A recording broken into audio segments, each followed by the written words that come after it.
Olá, o tema do vídeo de hoje é regressão. Assim como a classificação, a regressão é uma tarefa supervisionada.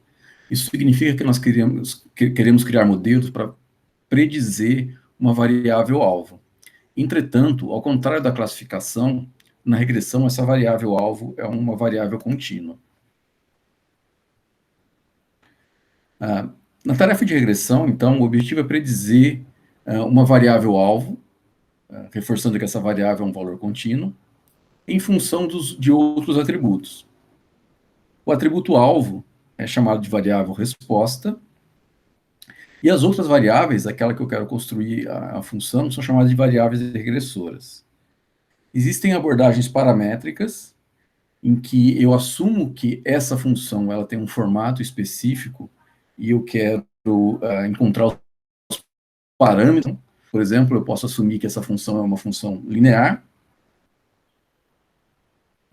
no caso bidimensional é uma reta, e eu quero encontrar os parâmetros dessa reta, né, os coeficientes angulares, ou que ela é um polinômio de grau 7, como aqui essa linha em azul, e eu quero encontrar os coeficientes desse polinômio,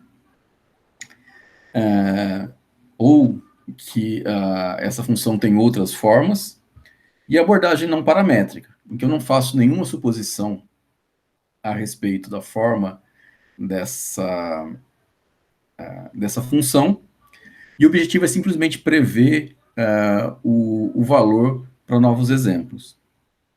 Uma vantagem da abordagem paramétrica é que uma vez que eu assumo o formato daquela função, eu posso estudar o comportamento dessa função em todo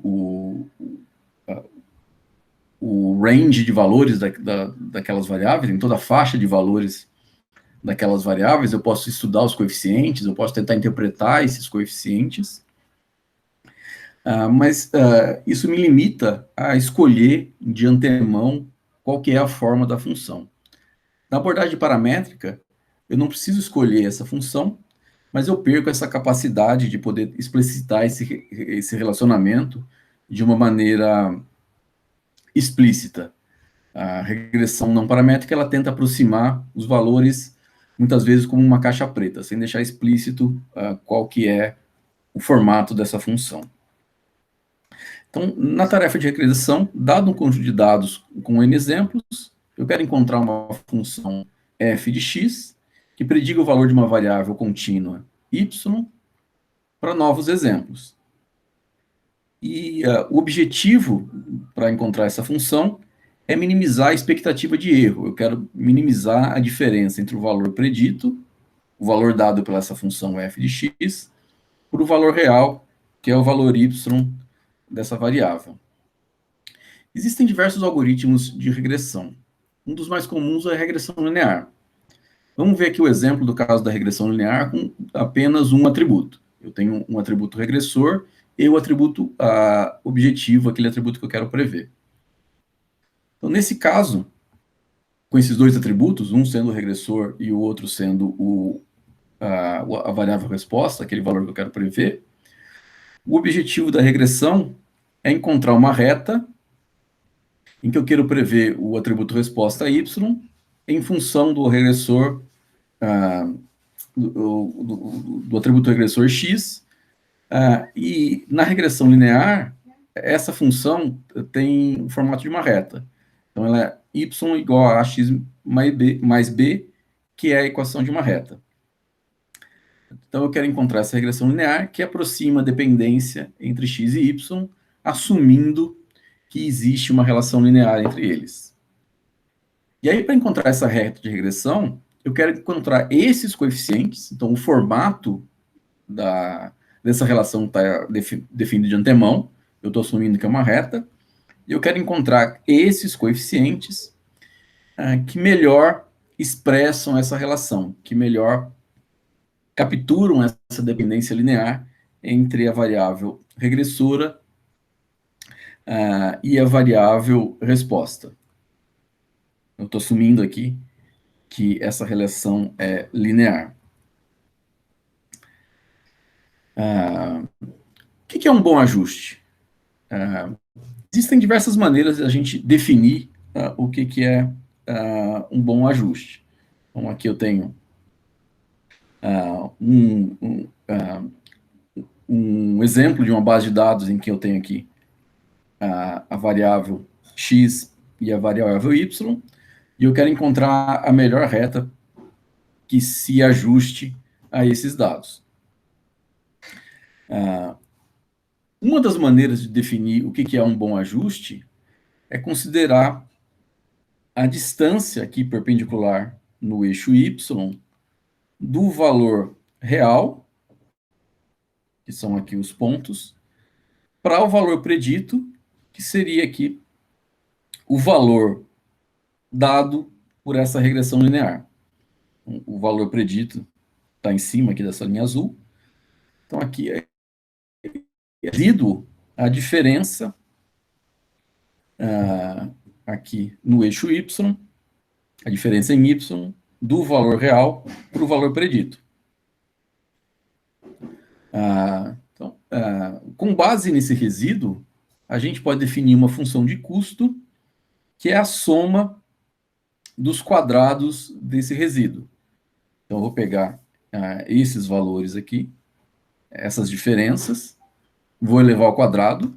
Uma vantagem de eu elevar ao quadrado é que eu não preciso me preocupar com o sinal, se ela está para cima ou se ela está para baixo.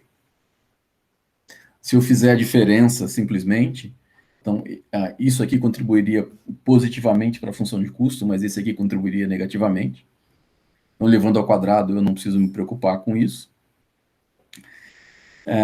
E uma outra vantagem é que, como eu estou levando esses resíduos ao quadrado, essa função de custo, uma função quadrada, e ela é diferenciável, ela é contínua em todos os pontos e ela é diferenciável.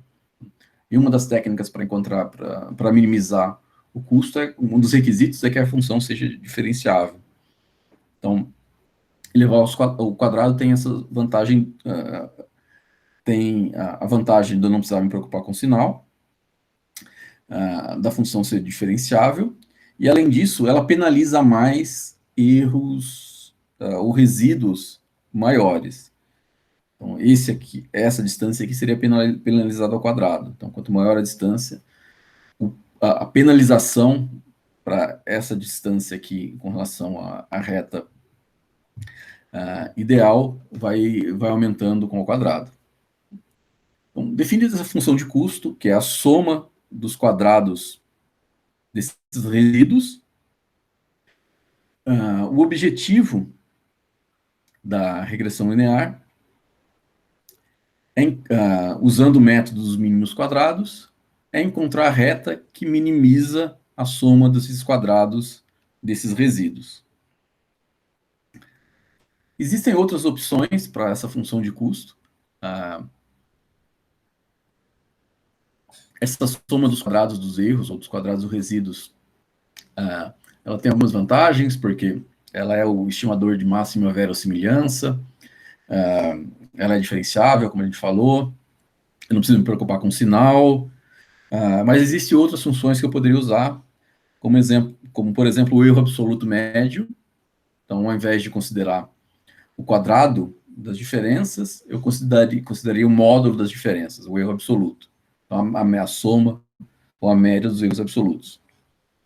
A distância euclidiana, quer dizer, ao invés de pegar a distância aqui no eixo y, eu consideraria a distância aqui da projeção euclidiana desses pontos com relação à reta, o máximo da diferença absoluta, o máximo da distância euclidiana. Quer dizer, existem outras opções para a função de custo. Mas vamos considerar o caso aqui do método dos mínimos quadrados, que é o mais usado na regressão linear. Vamos considerar aqui como que é a construção desse método dos mínimos quadrados, considerando uma base de dados em que eu só tenho dois atributos, o x e o y que eu quero prever. Então, nesse caso, o meu modelo, o valor y predito aqui, o y chapéu, é dado pela reta, que é a minha função que eu quero aproximar. Então, eu quero encontrar os valores de A e B para uma base de dados de exemplo x e y, que encontre, que minimize essa minha função de custo. Então, é que ela, o mais próximo possível, minimize essa função de custo. Então, eu quero que os valores de y chapéu computados pela minha equação linear, ou seja, a soma dos quadrados das diferenças, desvie o menos possível dos valores reais medidos. Então, eu quero minimizar essa função de custo. E uma das maneiras de minimizar essa função de custo aqui é derivar essa função e igualar essas derivadas a zero. Então, se eu derivar essa função de custo aqui, as derivadas parciais, né, a derivada com relação a A e a derivada com a B, eu quero encontrar dois parâmetros, o A e o B. Então, derivando essa função com relação a A e com relação a B, eu tenho essas aqui, que são as derivadas da função, o quadrado, ele desce. E igualando essa... essa função de custo é mínima quando essa derivada é zero. Então, calculei as derivadas e igualei a zero. E fazendo isso, eu tenho um sistema com duas equações e duas incógnitas. Então, aqui é a derivada parcial com relação a A, fico com essa aqui, derivada parcial com relação a B, eu fico com essas duas equações aqui e duas incógnitas. E aí eu tenho um sistema linear que a gente chama da equação normal da regressão, com duas variáveis e duas incógnitas, que eu posso resolver a partir da minha base de dados. Então, esse sistema de equações de duas incógnitas, ele vai ter uma única solução, então eu só vou ter um valor de A e um valor de B, que pode ser encontrado resolvendo esse sistema.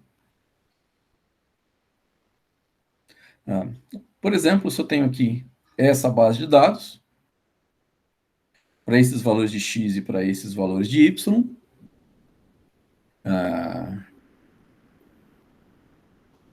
resolvendo esse sisteminha aqui, que é a soma dos valores em x vezes b, tem que ser igual à soma dos valores y, então n vezes a vezes a soma dos valores em x vezes b tem que ser igual à soma dos valores y, então a soma de x vezes a mais a soma do quadrado de x vezes b é igual à soma de x vezes y, para todos os valores. Calculo esses somatórios, fico com esse sisteminha de duas equações, e aí resolvendo esse sistema de duas equações, eu vou ter essa resposta aqui como sendo a reta que melhor se adequa a esses pontos, que é essa reta em preto. Então, aqui é o valor de B, 3/4, e aqui é o valor de A, 7/12. 7/12 de x mais 3/4.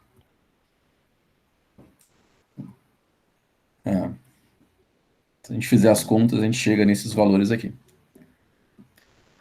Essa reta, aqui determinada dessa maneira, ela é chamada da reta de regressão pelo método dos mínimos quadrados. Eu estou minimizando o quadrado das diferenças. E aí é possível provar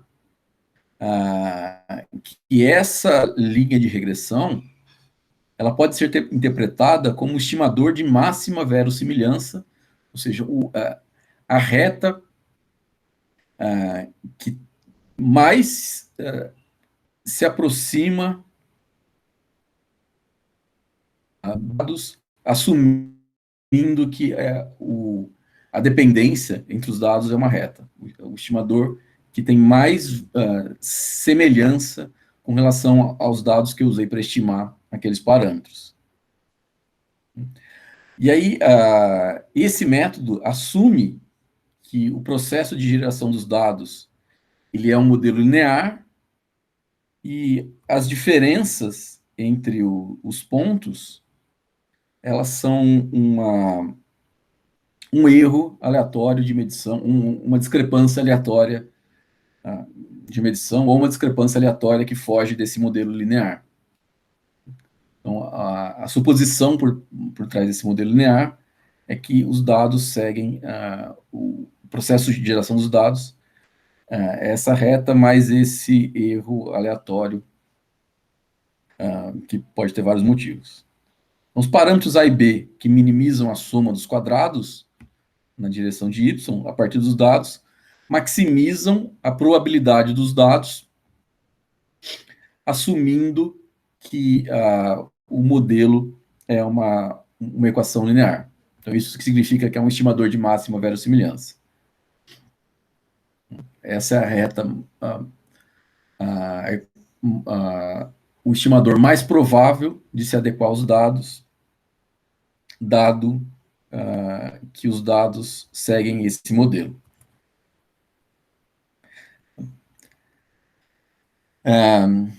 Além desse processo que usa a forma normal, a equação normal para calcular os coeficientes, também é possível encontrar esses coeficientes de outras maneiras. Existem pelo menos 3 outras maneiras de encontrar os coeficientes A e B que descrevem essa reta. Um deles é muito usado em aprendizagem de máquina, em mineração de dados, é a descida do gradiente, que ao invés de resolver o sistema de uma maneira analítica, ele usa um processo de solução que envolve um refinamento sucessivo. Daqui a pouco a gente vai ver um exemplo, mas é como se eu chutasse uma reta inicial e fosse iterativamente dando um laço em vários passos, ajustando essa reta em direção ao modelo ideal. Aí tem o método de Adams e a decomposição em valores singulares, que também resolvem, que encontram os valores de A e B. Vamos dar uma olhada um pouco em mais detalhes nessa descida do gradiente. O método da descida do gradiente, ele é um método iterativo. Qual que é a vantagem de um método iterativo comparado com o método analítico que encontra a solução usando a equação normal da regressão linear?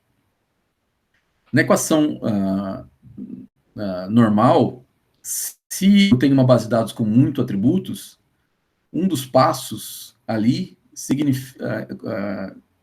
para resolver o sistema, quando eu tenho várias equações e várias incógnitas, no exemplo ali a gente tinha 2 equações e 2 incógnitas, porque eu só tinha 2 variáveis, uma variável x e uma variável y. Mas se eu tenho uma base de dados com vários atributos, então eu vou ter várias equações e várias incógnitas. Então, se eu tenho 100 atributos, eu vou ter 100 equações, 101 equações e 101 incógnitas.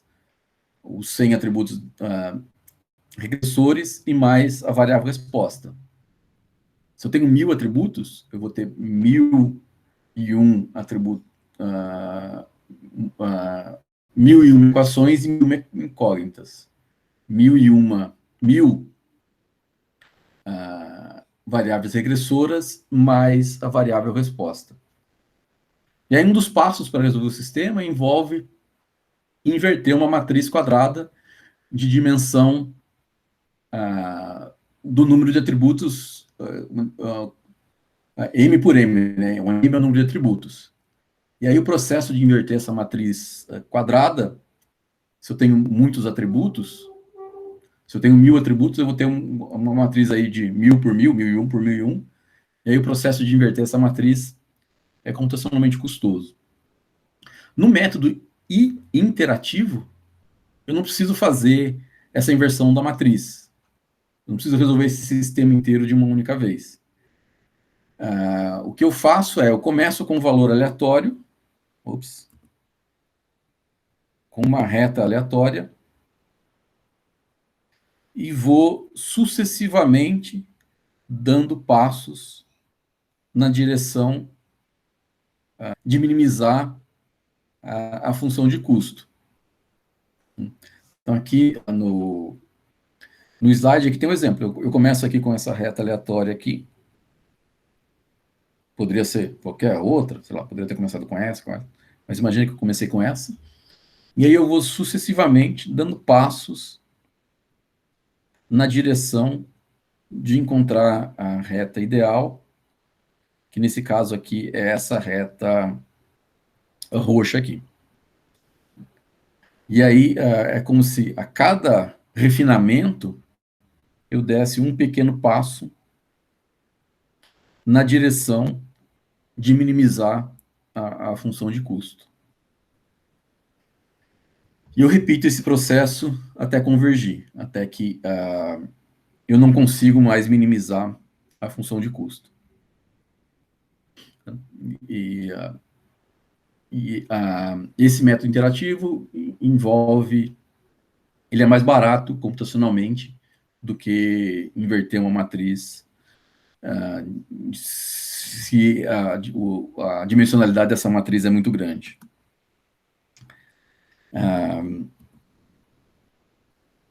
Um cuidado que a gente tem que tomar é com o tamanho do passo. Aqui no slide eu coloquei que a gente dá um pequeno passo na direção do gradiente. Quem controla o tamanho desse passo é um parâmetro que a gente chama de taxa de aprendizado. A taxa de aprendizado ela controla a taxa de convergência. Se eu coloco uma taxa de aprendizado muito pequena,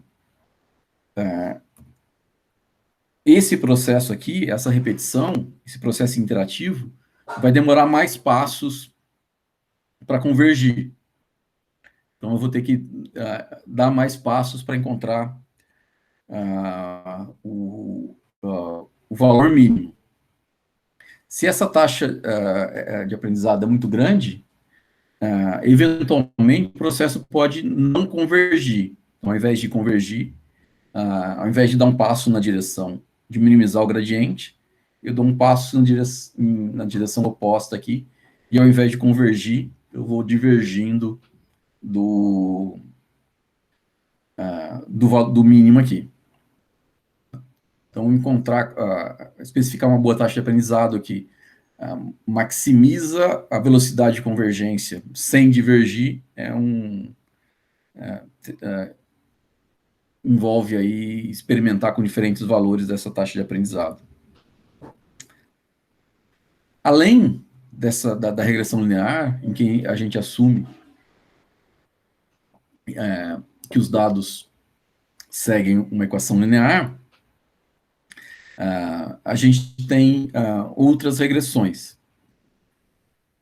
A gente viu o exemplo aqui da regressão linear com uma única variável, a generalização para o caso de mais variáveis é a regressão multivariada,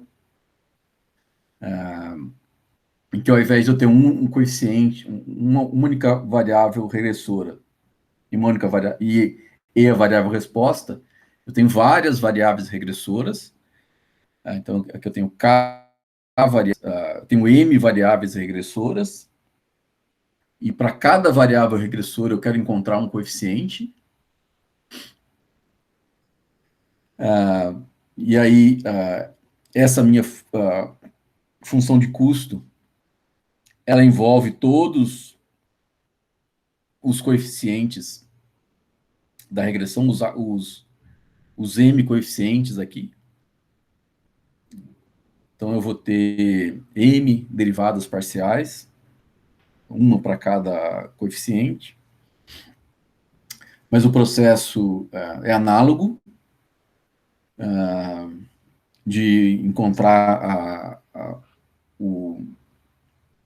os coeficientes, os M coeficientes aqui, um para cada variável. Então, eu vou encontrar os coeficientes que minimizam essa função de custo. E eu posso ter também a regressão polinomial, em que é como se eu, além dos atributos, eu criasse novas versões daqueles atributos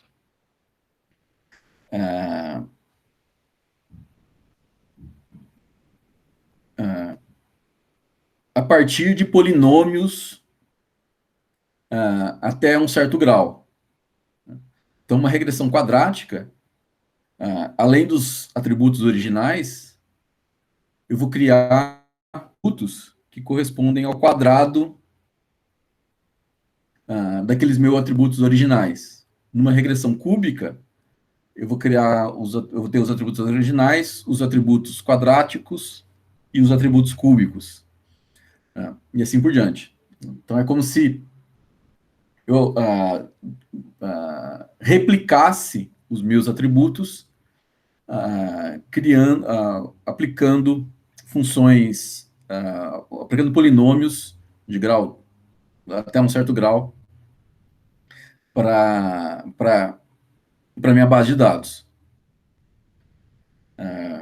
Então, se eu tenho o atributo idade, se eu quero fazer uma regressão onde a variável regressora é peso e a variável resposta é idade, e eu quero fazer uma regressão quadrática, eu vou ter a variável peso e a variável peso ao quadrado. Se eu for fazer uma regressão cúbica, eu teria a variável peso ao quadrado e a variável peso ao cubo. E uma vez que eu criei essas variáveis polinomiais, essas variáveis fake, o processo é parecido com a regressão linear, só que eu faço com esse conjunto expandido de variáveis. Então, eu vou minimizar a função de custo, que leva em consideração essas variáveis polinomiais.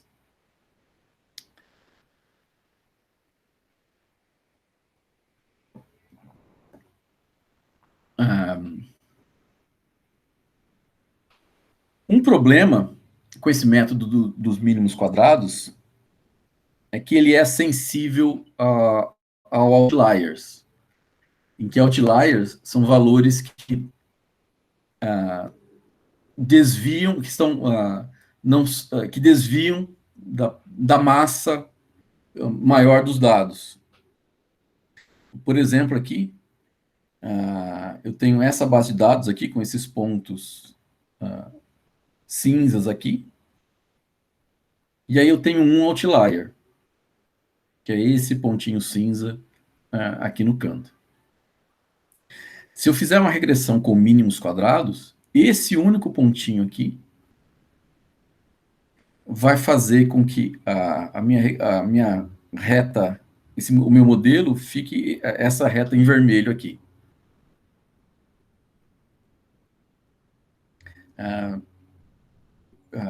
Mas se eu desconsiderasse esses pontos aqui, ou se eu faço uma regressão que é mais robusta a outliers, que desconsidere esses outliers, eu poderia encontrar um modelo que está mais alinhado com uma maior quantidade de pontos, como seria o caso da reta azul aqui, que melhor se adequa a esse conjunto de pontos.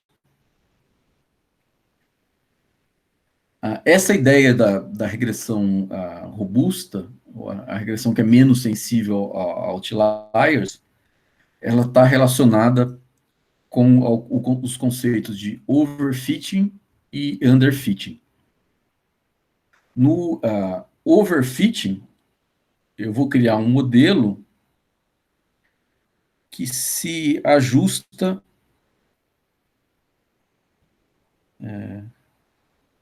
O slide aqui acabou ficando cortado, mas que ele se ajusta demais aos dados do conjunto de treinamento.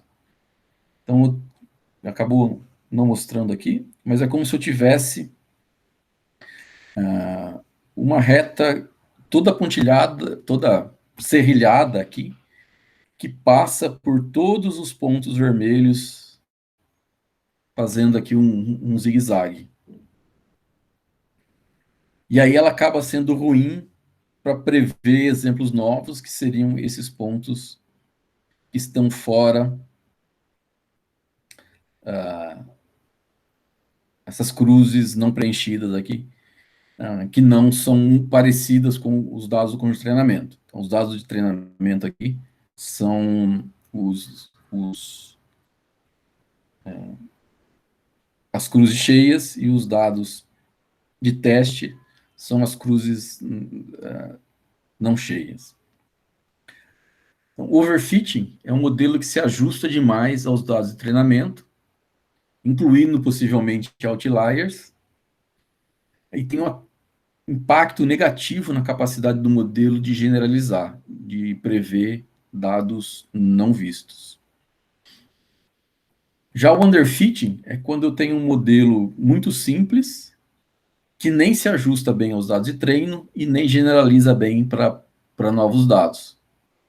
Nesse caso aqui, que eu precisaria de uma reta com maior poder de... Uma reta não, uma curva com maior poder de generalização, eu estou aproximando ela por uma reta, e eu não... o modelo não é bom nem nos dados de treinamento, nem nos dados de teste. E aqui tem um modelo balanceado, que generaliza na medida certa.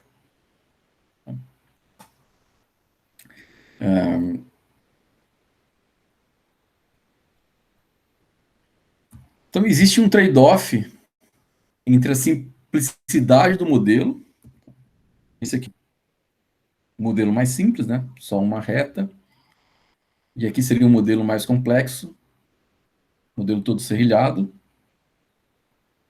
Então, tem um trade-off, então, seria um modelo mais complexo, com um formato mais serrilhado, mas todo pontilhado. Então, existe um trade-off entre a simplicidade do modelo e o quão bom ele se adequa a um conjunto de dados. E uma das maneiras de controlar esse trade-off é chamada de regularização. O que é regularização? Regularização é um termo matemático, um conceito matemático, que permite que eu adicione parâmetros, adicione termos em um sistema que eu estou analisando, sistema de equações, para resolver problemas pouco definidos. No caso aqui de aprendizagem de máquina, da regressão,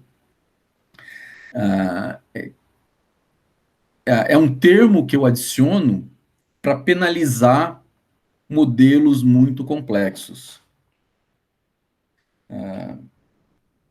Então, se eu tenho um algoritmo que pode escolher entre essas três famílias de modelo, ou esses três tipos de modelo, né, uma reta, um modelo aqui, um polinômio, e um modelo todo serrilhado, eu dou um peso para modelos mais complexos, de tal maneira que, se o modelo tenta se ajustar demais aos dados de treinamento, comparado com esse daqui, por exemplo, que não tem um ajuste tão grande aos de treinamento, mas tem um bom ajuste aos dados em geral. Então, é um peso que eu adiciono para penalizar modelos mais complexos. E aí eu posso usar essa penalização como um parâmetro adicional para tentar controlar o underfitting ou o overfitting. Tentar controlar se o modelo é muito simples ou o modelo é muito complexo. Quando nós fomos ver as aplicações de regressão, o sklearning, a gente vai ver o funcionamento dessa regularização na prática. Mas, em geral, mas dentro da regressão linear, tem três maneiras de fazer essa regularização três maneiras muito comuns de fazer essa regularização. A primeira delas é a chamada regressão laço, em que eu adiciono a função de custo. Então, aqui é a diferença entre o valor predito, que é o dado pela equação da reta aqui, e o valor real. Então, essa aqui é a função de custo da regressão linear, sem levar em consideração essa regularização, sem levar em consideração esse pedaço aqui da equação. Então, na regressão laço, eu adiciono esse termo aqui, que corresponde à soma dos pesos ou dos coeficientes que multiplicam o valor dos atributos. Qual que é o efeito de eu adicionar essa soma dos pesos aqui? Então, como eu quero, no processo de a soma dos pesos em módulo, como esses pesos estão relacionados à influência dessa variável aqui na variável resposta, na variável y, se eu dou um peso maior para aquela variável, então, se aquela variável tem um coeficiente maior, eu dou um peso maior para ela.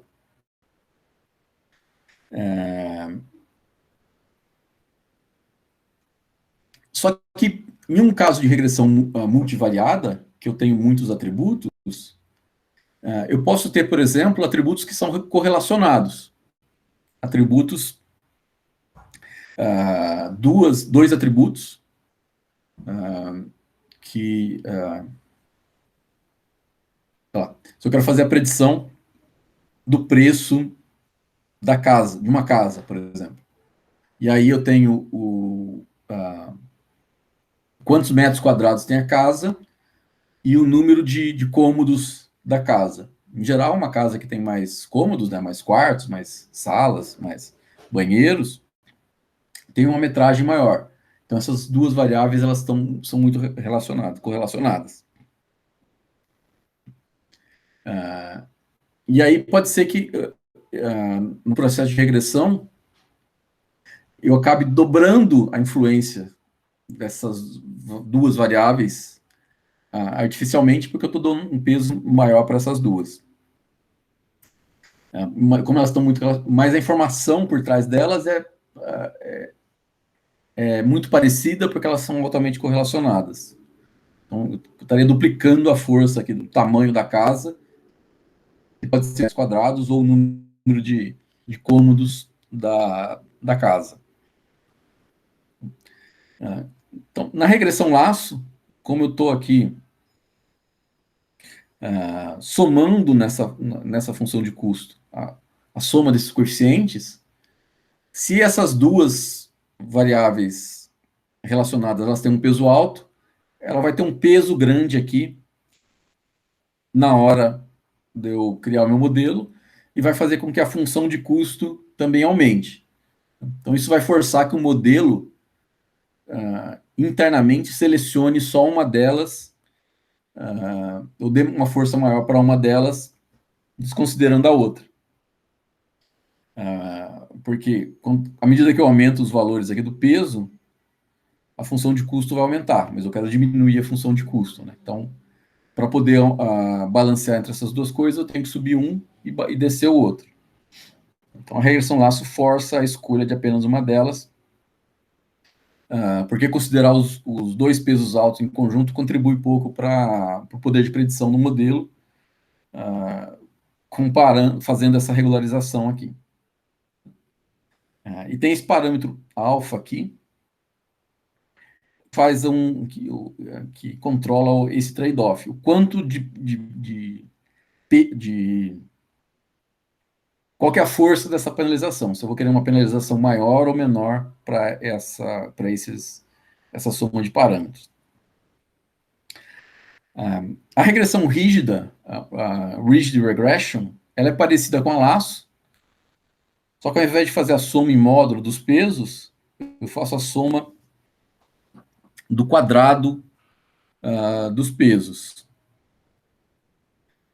Ah,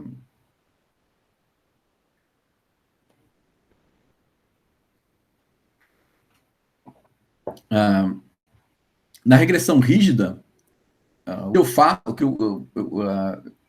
eu faço aqui é proibir que os pesos sejam muito grandes. Então, eu vou inibir, se o valor é muito grande, como eu estou penalizando o quadrado dele, ele vai contribuir mais para a função de pesos. Então, eu vou tentar fazer com que os pesos, os coeficientes aqui, sejam sempre valores pequenos. Então, se eu tenho valores muito grandes, ele vai ser penalizado. E tem a Elastic Net, que é uma combinação da regressão laço, que é esse termo aqui, e da regressão rígida, que é esse termo aqui. E aí eu tenho uma combinação dessas duas regularizações. Além desses algoritmos, esses algoritmos eles são todos paramétricos. Então, eles todos assumem que a relação entre os atributos regressores e o atributo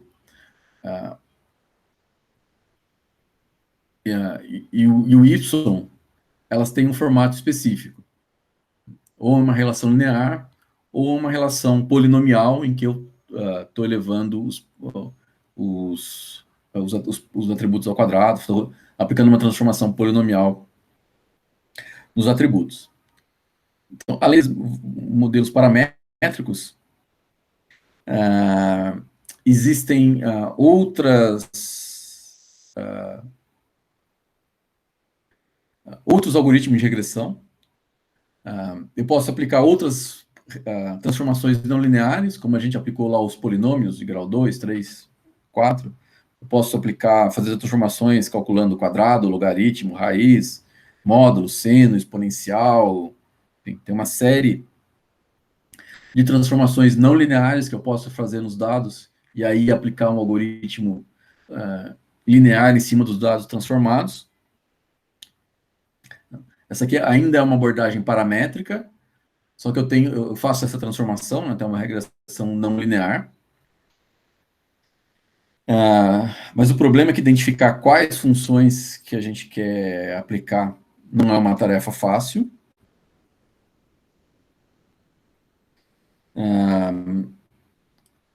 Existem versões de árvore, algoritmos baseados em árvore para fazer regressão, do mesmo jeito que a gente tinha árvore lá de decisão para fazer classificação. A gente tem árvore de regressão. E a ideia de usar árvores aqui é quebrar, é a mesma ideia de usar árvores lá em classificação. Lá em classificação eu tinha um conjunto que era não homogêneo, que as classes estavam misturadas, e eu ia dividindo, até que eu tivesse conjuntos mais homogêneos. A ideia aqui é que eu tenho um conjunto de dados em que essa relação é não linear, e eu vou quebrando, até que eu tenha conjuntos menores e que eu consiga ter uma boa aproximação linear para aquele conjunto menor. Então, a ideia é que usar aquela estrutura de árvore, de dividir e conquistar, para dividir os exemplos, até que eu chegue ali num subconjunto, onde eu vou criar uma folha, que eu consiga expressar bem ali como uma relação linear entre aquele subconjunto que sobrou. Então, os ramos da árvore são parecidos com a árvore de decisão, mas as folhas, ao invés de ter a predição de classe, eu tenho um modelinho de regressão ali dentro. Eu posso ter desde um modelo bem simples, em que eu tenho só um valor numérico ali a ser predito. Poderia ser, por exemplo, a média dos valores daquele subconjunto que, à medida que eu fui dividindo, ficou para aquele ramo da árvore. Ou pode ser uma regressão linear que eu faço com os dados que sobraram ali naquele subconjunto seguindo aquele ramo da árvore. Então, pode ser uma constante ou uma reta, ou um modelo linear naqueles dados que sobraram. E do mesmo jeito que a gente usou entropia lá para fazer o crescimento da árvore, a gente precisa ter uma heurística para fazer o crescimento da árvore aqui. Tem algumas alternativas e uma comum é usar a redução da variância, do do atributo y, do atributo que eu quero prever. Então, eu trato o desvio padrão do atributo meta como uma medida, e se eu faço uma divisão que diminui aquele desvio padrão, eu vou comparar todos os atributos, e aquele que mais diminui mais reduz esse desvio padrão, é aquele que eu vou usar para fazer o split da árvore. Tem também o K vizinhos mais próximos. No jeito que a gente tem o K vizinhos mais próximos para classificação, a gente tem o K vizinho mais próximo para regressão. E aqui o algoritmo ele é bem simples. Eu tenho um novo ponto que eu quero calcular a regressão.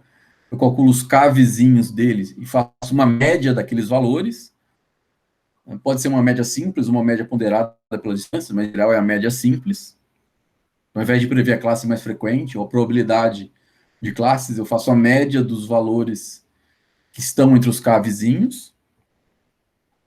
E, além disso, eu tenho algumas outras opções baseadas em vetores de suporte, SVMs, né, que é o Support Vector Regressions, redes neurais, combinação de modelos, entre outras. A gente não vai entrar em detalhes aqui nesses, mas tem esses e tem alguns outros regressores também. Para fazer uma análise do modelo, para fazer estimar o desempenho preditivo daquele modelo, existem várias abordagens para tentar avaliar os erros obtidos. Quando a gente estiver fazendo análise prática com o sklearn, a gente vai ver alguns exemplos. Mas um gráfico, uma estratégia útil é fazer um gráfico que faz a dispersão dos valores preditos versus os valores reais. E, além disso, a gente vai ver também um exemplo no caderno do Python, o Colab. Os valores dos coeficientes, eles podem dar uma estimativa da importância das variáveis na regressão. Então, nesse vídeo aqui, o tema foi regressão. A gente acabou não entrando em detalhes sobre algoritmos, não entrando muito em detalhes sobre os algoritmos, mas para dar uma visão geral sobre essa tarefa.